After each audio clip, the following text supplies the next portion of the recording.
Welcome to this edition of Scrum Down, where we give you all news, views, and reviews on matters rugby. I'm your host, Larry Asego, joined by Jotham and Jason. And of course, today we are going to be looking at the Kenya 15s team, the road to the World Cup. I mean, the hopes might have been dashed, but the preparation was awesome. Just starting off, gentlemen, I mean, this was the first time that Kenya 15s has gotten this much prominence and this much preparations into any tournament whatsoever, Jason. Yeah, absolutely. Fantastic preparation. Good exposure for the boys down in South Africa for 2 months. Competitive rugby, you know, they come up against guys who are professionals. They eat, breathe, sleep rugby. Yes. So, I mean, the preparations were fantastic. And it's just a shame we couldn't pull it off. Yeah, but I mean, the road to the World Cup, it started somewhere. Unfortunately, for the Kenyans, it didn't go all the way. Jotham, just maybe something to say on that? I think the key thing, the word you use, start. It had to start somewhere, and this year was our start. Went down South Africa. We lost, I think, a good number of the games. Yes. That was okay, good exposure. Coming back here to Kenya, Western Province came. I think they took the game the last minute. And that game itself was an interesting game where two different teams fielded first half, second half. We learned a lot from it. And then the beauty was the fact that the Kenya 7s and the Kenya 15s departments came together and realized here's the main goal that we have for this year. And we gave in our best. But too bad we lost to Zimbabwe. But I think it's a start. The important thing is it's a start where there's a lot we have learned from this year, and there's a lot that we can implement into the next season. True, as you said, it's a start, and of course it starts somewhere, and it started with Power Waters taking over the coaching duties of the Kenya 15s team. Now this is the action that Scrum Down has for you on the road to the World Cup. When Kenya landed in Madagascar for the World Cup qualifiers, it was a known fact that to get to the single ticket to the World Showpiece rugby event, the mighty Namibia must be beaten. Not many gave Kenya Simbas a chance, and the 22-29 win over Namibia in the first match showed Kenya Simbas had come of age. A 34-0 win over host Madagascar in the second match kept Kenya's Rugby World Cup 2015 qualification hopes alive, heading into the final match of the qualifiers against Zimbabwe. This was Kenya's first win over Madagascar in 4 attempts. Zimbabwe, on the other hand, had lost to Namibia but beat Madagascar. Suddenly, the World Cup dream was not a dream anymore, but a reality 80 minutes away. We know the feeling, and we're not by accident here. The hard work began last year. We know what is at stake.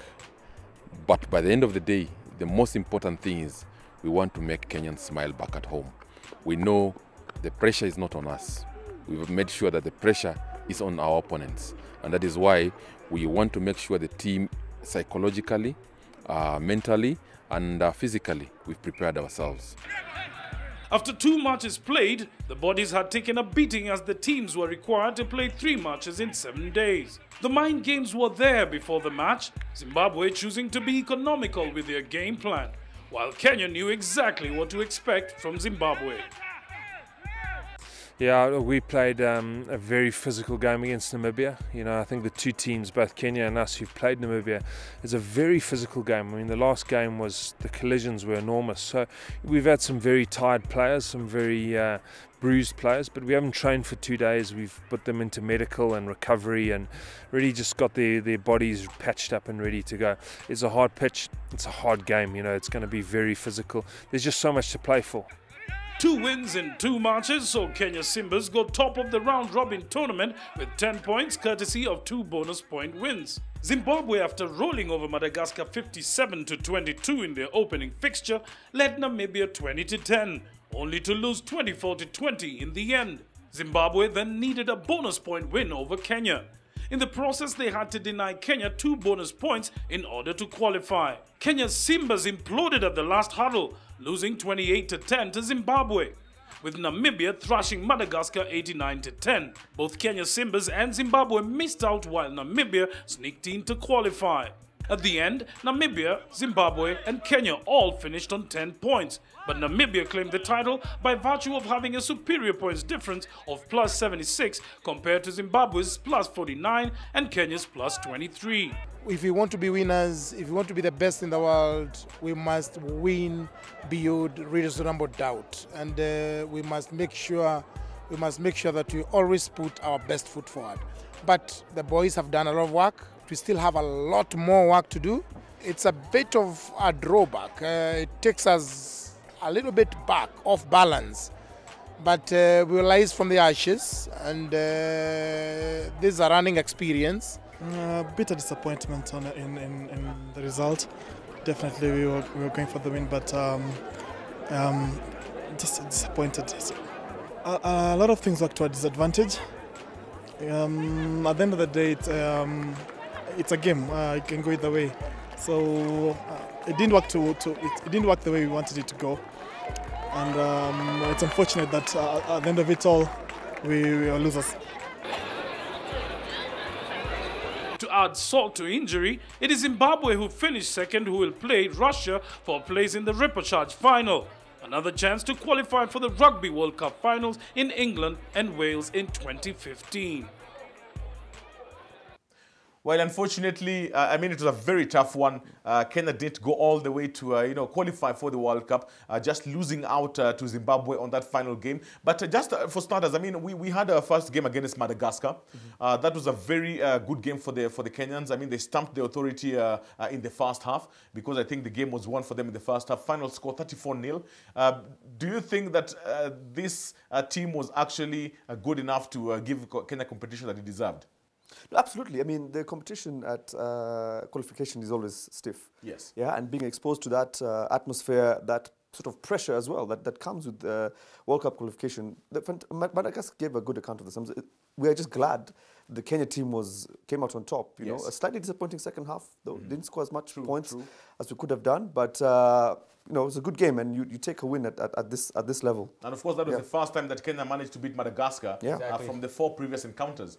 The closest we came to beating them, I think, was a draw. Yes. So, but I think in itself, that's one of the first positives that personally I've taken from this tournament. We beat Madagascar, and it was a good start to the game. I think we actually made our purpose and point clear. We're in it to win it completely until the end. So I think for good showing, but yes, second half we should have scored more points because 15s, at the end of the day, it is an 80-minute game, true, and every single minute counts. I mean, if Madagascar had been a stronger side, perhaps, if they would have turned, I mean, in essence, the second half belonged to them. True. Yeah.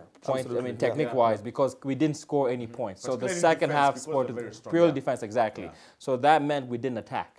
And mostly, if you're not attacking, you're doing mostly defense, something's bound to break or something's bound to give. Yes. But thank God we didn't give. So positive, we beat Madagascar for the first time. Thing to look at from that game is why didn't we score the second half? And was that an indication of what is to come? I mean, if we look at the next 2 games after that. But I think the biggest game for the Kenyans down, in Madagascar was the win against Namibia. That was a key talking point. I think this is the 2nd or 3rd time that we've beaten Namibia. And positive also from that game is our rankings improved. We moved up 2 places to 31. Yes. I think that's our highest ranking so far. So that's another positive from the entire campaign. And it set out our stall, I think. Beating Namibia in high-pressure environment, high-pressure tournament, and it set at our stall, made a statement, and put us in a fantastic position to qualify for the World Cup. Unfortunately, the final game we played was against Zimbabwe. I mean, we needed to win that game. Kenya needed to win that game. Either win it, or if they were to lose the game, lose not with more than 7 points. Then have given them a good chance to qualify for the World Cup. But the Zimbabweans, of course, they had other plans for the Kenya 15s, and they managed to clinch that. I mean, Jason, what can you say that we did wrong in that final game? I think just picking up on what Jotham said earlier on, about being clinical in the second half. We dominated, did a very good start to the game. Yes. We were clinical, a fantastic try by Humphrey, to set the game. And but unfortunately, we just seemed to shut off in the second half. We weren't able to get any continuity or a lot of erratic mistakes by the players. And that, I think, is what ultimately cost us. But you have to give credit also to Zimbabwe because they locked us out of the game. They knew that our backline was a very powerful backline, all of them being Sevens international players. And personally, I think I have a problem with the number 9. We had trouble releasing the ball from the forwards. They are always constantly under pressure, meaning that Lavina Sego at number 10 at the standoff was always receiving the ball under pressure, and the back line, we did not use the back line the way we should have. I think that was something that was picked up on because Zimbabwe, actually just to expound a bit more on this point, we did lead, we scored first. Then I think Zimbabwe scored right at the half. Yes. At the stroke of halftime, they took the lead, and from then on they completely dominated the game. Set pieces, line outs, and the Rocks. And that made it very difficult for Edwin, our starting number 9, to actually avail the ball. But yes, he was a bit slow too.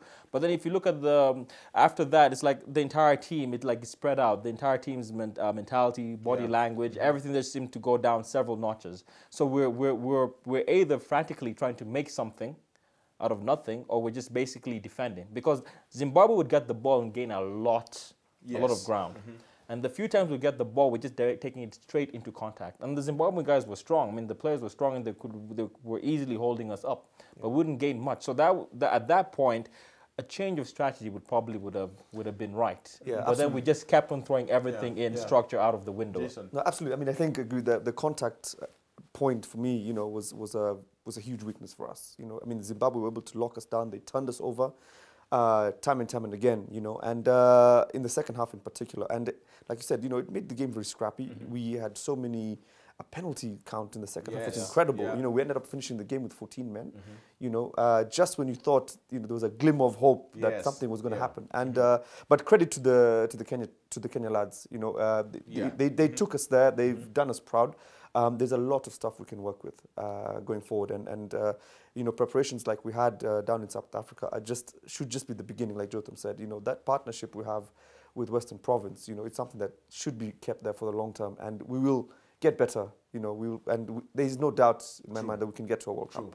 And of course, as we said, this is the first step for the Kenya 15s. And of course, giving them prominence and priority over the 7s is not the issue of who is more important than who, but it's also the issue of sharing the cake equally to the 7s players as well as the 15s. Because ideally, you're supposed to feed the 7s players from the 15 team. In Kenya, we're actually working the opposite way around. Yeah, unfortunately for us. So Kenya is out of contention for the World Cup. So Namibia finished top of that pool after walloping Madagascar in the final game. 89-10 was the final score at full time, and of course Zimbabwe came in second, and they get a chance to you know, fight for that qualifier for the World Cup. We wish them all the best. He goes by the nickname Akaranga, given to him by former Kenya international Steve Obondi, a name he loathed at first, but it stuck in the rugby circles. Akaranga started off as a footballer and was very good at it. Rugby was his brother's sport, and every time he came home, he spoke of the fun he had at training. Kanye got interested in the fun, and upon joining high school, he joined the rugby team. 13 years of club rugby have turned Akaranga into the axis around which Nondi's RFC revolves on the pitch. I take it all in my stride. Usually, I believe I'm one of the coolest and calmest players on the field. I rarely feel pressured, and even when I do, I thrive on it. So when I'm playing for Nondis, obviously playing the big games, Queens, Impala, there's always that buzz that you feel and that you get, which usually helps me play better. The Bamburi Super Series 2014 did not go according to plan for Akaranga and his franchise, despite being touted as a team to watch because of the quality of players from the teams that made up the franchise. Chui franchise made up of Queens, Nondis and Impala wasn't the strongest, which on paper should make up the strongest franchise in the country, but Queens were involved in the Kenya Cup playoffs, so they couldn't give the best players, as well as Impala, so the team was largely made up of young players, so it wasn't as strong as it should have been. Kanyi plays at number 9 and number 10, the most difficult positions in rugby according to him. The decision-making in a split of a second compounds these positions despite them looking very easy positions to play. Other positions don't require a lot of decision-making, so it's usually easier just using raw pace and raw power. But yeah, as like you said, since I'm small, so definitely I have to use my brain more than anything else. On the pitch, Akaranga really did not like playing former Kenya international Ian Simuyu, one player who hacked pace and power and knew how to use them. Ian Simuyu was just a terrorist on the pitch. I hated playing against him. because basically you kick the ball to him and you'd be going back behind your post to, you know, gather yourselves and pick yourselves up. Currently, lots of them. Collins Injera is definitely a handful. William Ambaka as well, because he's big and strong and fast. Sevens rugby can be very exciting, but Kanye did not have the pleasure of playing consistently for the national sevens team. Basically, I was in and out of the team owing to injury. But I guess but if I consolidate all the years I played, probably 3-4 years. Yeah. He last played in 2009 and then he got a shoulder injury that required surgery. He was back in 2011, same year that he was called back to the national sevens team. I usually ask myself if I'm not playing rugby, what am I doing with the extra time that, you know, I'd probably be doing something else, but yeah, I love the sport. The logistics officer says rugby has kept him fit and helps him execute his duties at work without pressure. With the national sevens circuit starting soon, Kanye will be an integral part of the Nondi's outfit that will take to the pitch. Welcome back to Scrum Down. Just remind you once again, we'd love to hear your comments and views on the show. You can follow us on Twitter at Scrum Down Rugby. We are also on Facebook, Scrum Down. That was the player profiles, and Charles Akaranga Kanye, as we know him, a young lad with the quick feet and of course the burst of speed. I mean, would leave anybody for dead. Yeah, absolutely. Your forward pack worst nightmare in a breakdown. I mean, you know, his vision, his step, his acceleration off the mark is incredible. Yeah, you don't want to face him on a good day. And of course, he played also for the Kenya Sevens team, and most people are actually likening him to Serevi from Fiji, saying that guy's vision and of course the presence on the pitch used to motivate other players around him to play with the same kind of style. Yeah, true. We actually talked about this early on, I mean, some time back, structure versus natural flair, and how sometimes natural flair is important for bringing out the exciting, entertaining aspects of rugby. And I think Charles is actually proof of that. Flair. He has what most players normally, you know, train to do. I think you have level 2 coaching thing. You have this ladder thing you put in place, and you have yeah, absolutely. I mean, run through it, the whole agility, game breakers, you know, and sometimes you can't coach that stuff, you know, and you just have to be inborn. It's there, yeah. Well, Charles Kanye is one player who has that. Right now, though, we're moving on to a part where we focus on the players who have given so much time and energy into the sport. These guys have been there before, and right now they're doing more to develop the sport. Now, this guy spent most of his rugby career at Kenya Harlequins. Then I went ahead to coaching. He's actually a level 3 trained coach, and right now he's an educator. I'm talking about Paul Odera. While many players in Kenya pick up rugby at the age of 15 or 16, Paul Odera got into rugby at the age of 9, thanks to coach Thomas Odundo, arguably one of the most successful coaches in Kenya at all levels. Among the rugby generations, he goes into the record books as a player who captained Kenya schools in 1984, captained the under-23 Kenya team in 1997, and also captained the Kenya Sevens team in 2001. He went on to captain the national 15s rugby team, a privilege reserved for the chosen few.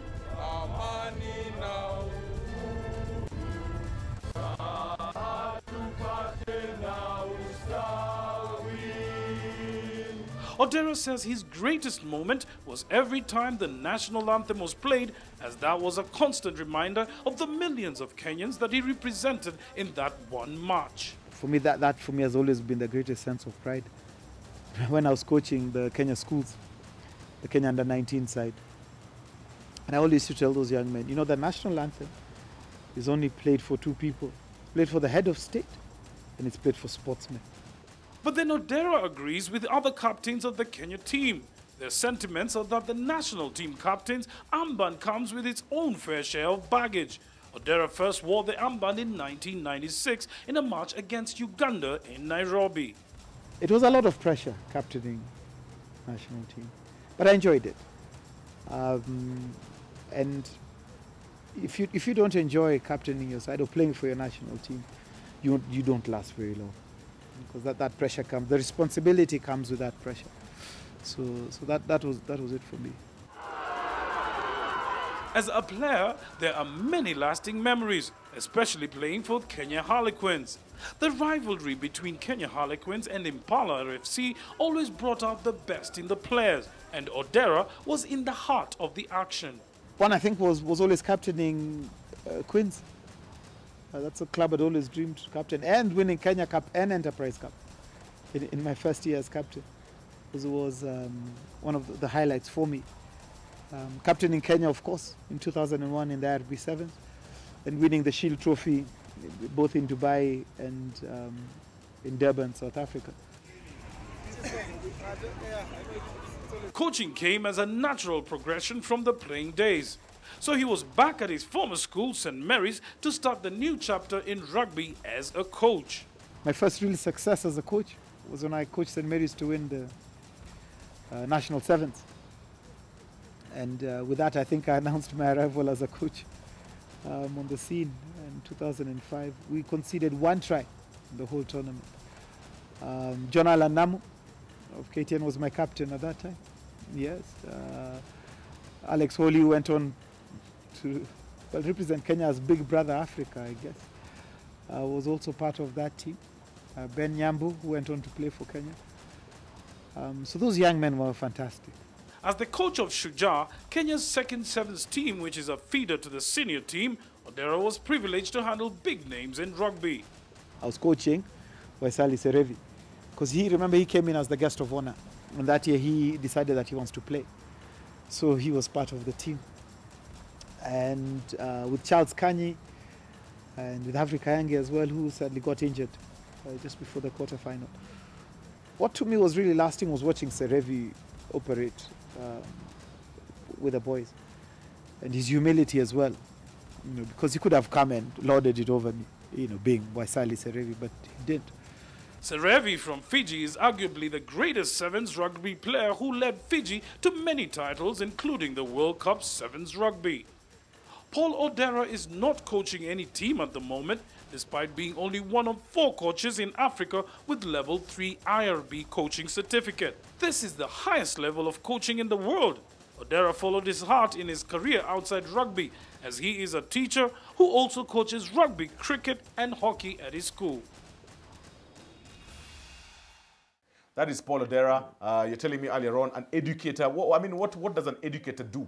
Well, I mean, it's the sort of parallel path to coaching. He's now the guy in Kenya who is appointed by IRB to educate new coaches. Okay. The guy he's coached myself. He's coached some of the current coaches in the national setup as well, and he's a fantastic master of the game and understanding of the principles of rugby. True. Very, very astute gentleman and a true legend. Wow, so he's definitely speaking big of Paul Odera. Glad we have a #1 fan here.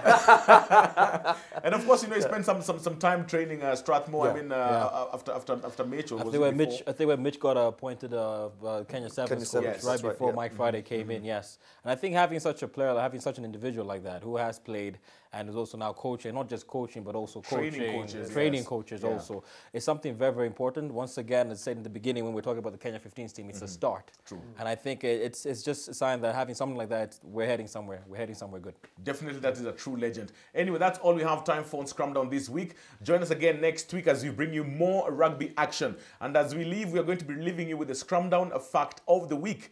And the Scrum Down fact of the week is this World Cup qualifiers was actually the first time that Kenya managed to beat Madagascar in a 15s game.